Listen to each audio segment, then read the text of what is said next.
की ओर ले जा रहे हैं, गरीबों के मसीहा हैं।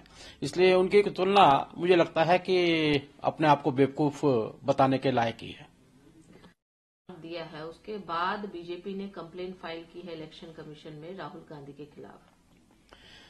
वाजिब है और पहले भी इलेक्शन कमीशन उनको कमेंट्स दे चुका है कि अपनी लैंग्वेज पे थोड़ा सा ध्यान रखें। और आज जिस प्रकार से हमारी देवीय शक्ति माता शक्ति की उन्होंने अपमानजनक तरीके से बोला है और माताओं का बहनों का अपमान करने की बात कही है, मुझे लगता है कि उन पे अंकुश लगना चाहिए। कभी वो राम के बारे में बोलते हैं, कभी वो कहते हैं घंटी बजाने वाले, राम राम बोलने वाले भूखे मरेंगे, ये करेंगे।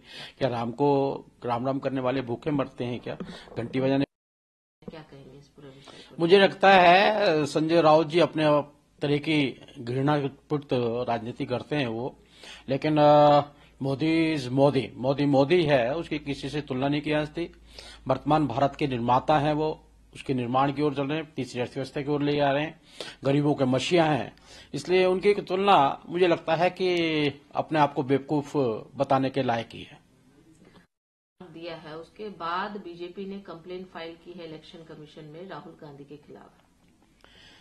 वाजिब है और पहले भी इलेक्शन कमीशन उनको कमेंट्स दे चुका है कि अपनी लैंग्वेज पे थोड़ा सा ध्यान रखें। और आज जिस प्रकार से हमारी देवीय शक्ति माता शक्ति की उन्होंने अपमानजनक तरीके से बोला है और माताओं का बहनों का अपमान करने की बात कही है, मुझे लगता है कि उन पे अंकुश लगना चाहिए। कभी वो राम के बारे में बोलते हैं, कभी वो कहते हैं घंटी बजाने वाले, राम राम बोलने वाले भूखे मरेंगे, ये करेंगे।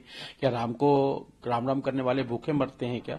घंटी बजाने वाले भूखे मरते हैं क्या? वो इस प्रकार से क्या मुस्लिम ईसाई और धर्म के बारे में बोलने की हिम्मत रखते हैं क्या? मुझे लगता है कि ये एक तरह का षड्यंत्र है जिसको राहुल गांधी जी चरितार्थ कर रहे हैं।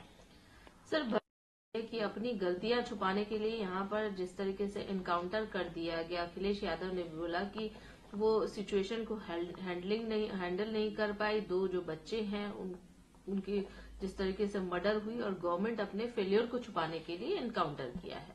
ये वहां की जनता जवाब देगी इसकी।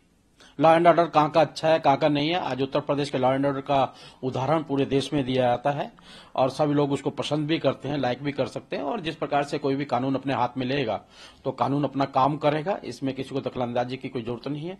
और इत्मीनान से रहना चाहिए वहां की जनता को। और ये विपक्ष के लोग अपनी अपनी भावनाओं को भड़काते रहेंगे।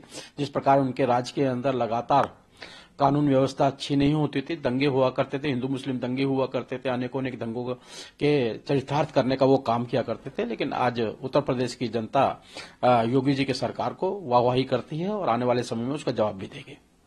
सर मूव किया है दिल्ली हाई कोर्ट में जो उनके खिलाफ जो समन्स जारी हुए हैं, इन सब विषयों को लेकर क्या कहें? साफ साफ मालूम पड़ता है कि वो गुनाहगार है और इसलिए बार बार ईडी से भाग रहे हैं। भागने के अगर वो बेगुनाह होते तो पहली तारीख पे वो पेश हो जाते और अपनी बात को रख देते और वहां पे बात रखनी पड़ेगी। ईडी के सामने पेश ही होना पड़ेगा, ऐसा कोर्ट ने भी उनको कहा है कि आप अपनी बात को ईडी के सामने रखो ना, क्यों आपको सम्मान दे रहे हैं। लेकिन वो उससे भागने की कोशिश कर रहे हैं। उनको पता है कि उनके विरोध में अनेकों तथ्य हैं वहां पर और वो गिरफ्तारी से नहीं बच सकते क्योंकि उन्होंने गुनाह किया है।